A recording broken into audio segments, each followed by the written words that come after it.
So at this stage, the market is larger than what the index and ETF flows are having a broad drive for.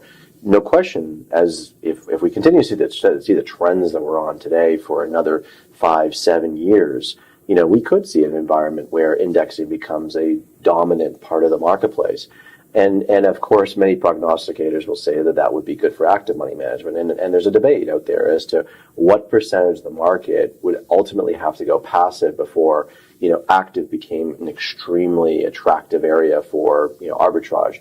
And there's some who think it's like 40% of the market, some who think it's 60%, and some who actually think it's more like 80% of the market, meaning that until it gets to that size of indexing general drive, active actually will have a hard time really consistently creating the arbitrage opportunities for alpha.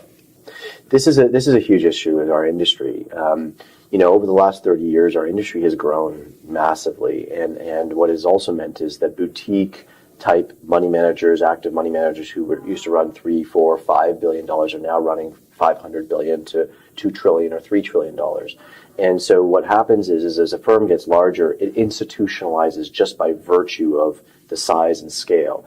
And so what that means is that they start thinking more about firm risk and flow risk than they do about, call it, money management and performance risk. And so that, just by virtue of it, drives performance metrics to be around, how you do as a PM relative to the index. And therefore, as human nature would say, if you're being judged by the index, you're going to hug it as much as possible. This is paramount in our industry. And that's why I think there are lots of firms who look at things like active share to test whether or not, if a money manager actually is doing a great job of, showing distortions in their ways and their views against the index, that has a higher probability of showing whether they can actually generate alpha. So high active share generally leads to higher probability of higher alphas.